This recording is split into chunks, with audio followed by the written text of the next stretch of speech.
explained, trying to sound like a shrewd businessman. It's an asset swap. Very sophisticated. The dog, whom they named Little Girl, became the apartment's biggest and loudest secret. They developed a complex system of hiding her in the bathtub behind the curtain, in the kitchen cabinets, and under Jack's bed. But secrets, especially those with fur legs and a high-pitched bark, have a way of making themselves known. Stanley Roper, whose ears were finely tuned to any sound that might constitute a lease violation, began to haunt the hallway like a ghost in a checkered vest. "I hear something, Helen," Stanley told his wife as they sat in their living room. "A whistling, a crying, like a tiny, four-legged ghost is haunting the upstairs unit." "It's your conscience, Stanley," Helen said, not looking up from her magazine. "It's crying because you're so cheap you won't even buy me a new toaster. Or maybe it's just the wind whistling through the cracks in the walls you refuse to fix." Chapter 6: The Sleepwalker. The stress of the dog, combined with a demanding boss at work who seemed to have more hands than an octopus, triggered an old childhood habit in Chrissy: sleepwalking. One night, Jack was jolted awake by a soft thump in the living room. He stepped out of his bedroom to find the front door wide open and Chrissy, dressed in a flimsy, white nightgown, wandering toward the stairs with a blank, glassy expression. "Chrissy, Chrissy, wait!" He followed her down the stairs, trying to stay as quiet as possible. She wandered out into the courtyard, the moonlight silvering her hair, her bare feet patting softly on the concrete. Jack managed to steer her back toward the stairs just as Stanley Roper decided that 3 a.m. was the perfect time to check the weather. "Helen, Helen, get up," Stanley hissed, pressing his face against the glass. "The blonde is walking around half naked in the courtyard. It's a bohemian revolution." "Did you call the police, Stanley?"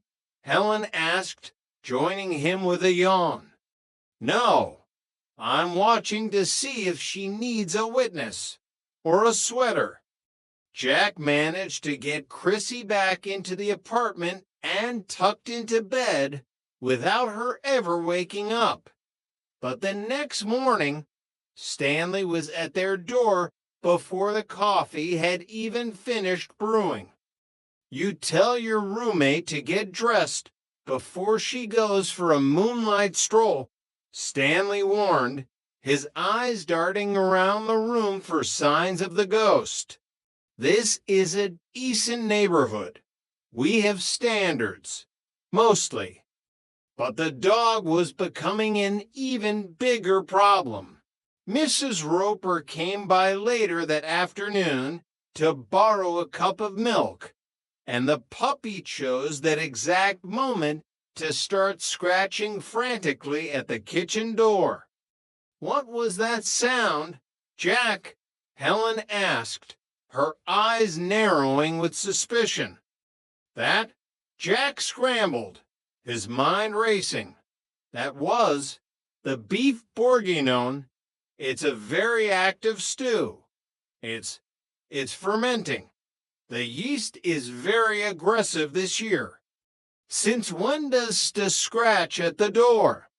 "It's a French recipe," Jack said desperately, waving his hands. "They like their food to have spirit, to fight back. It's part of the culinary experience." In a moment of pure, unadulterated panic. Jack ended up giving the active stew, which was actually a bowl of high-protein dog food he'd been preparing to Mrs. Roper for Stanley's dinner. The fallout was predictable and hilarious. Stanley, thinking he was eating a gourmet French meal, complained that it smelled like a kennel and had bone meal in it. Jack had to burst into their apartment and dump the entire dinner down the sink before Stanley could take a second bite, claiming he was too shy about his cooking to let anyone eat it cold. Chapter 7: The Anniversary Gift. The puppy situation reached its breaking point by the end of the week.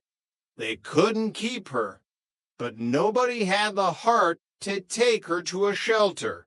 It was Chrissy who came up with the ultimate blonde solution, a plan so illogical it actually worked. "I found her a permanent home," Chrissy announced with a triumphant grin. "And the best part is, we'll have visiting rights." "Where, Chrissy?" Jonna asked, fearing the answer. "Did you give her to the butcher?" "No, I left her on the Roper's doorstep."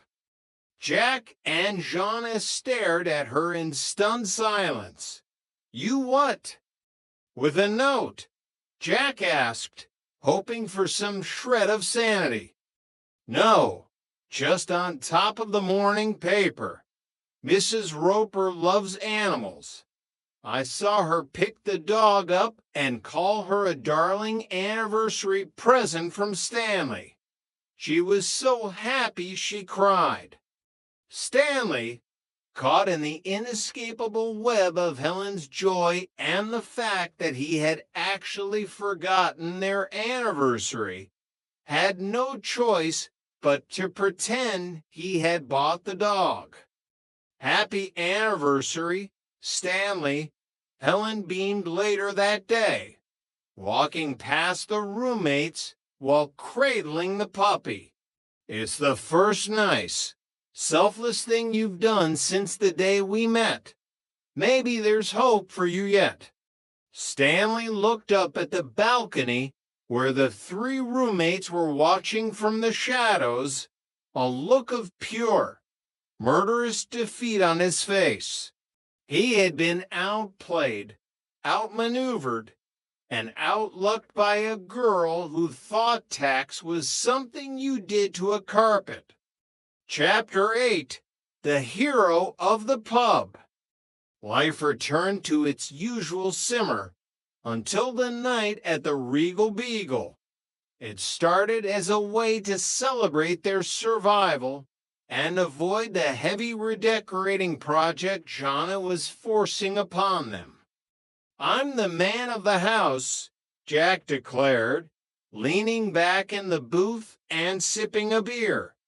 The pub was loud, filled with the smell of stale beer, fried appetizers, and the optimism of the 70s. The protector, the builder, the guy who keeps the lights on.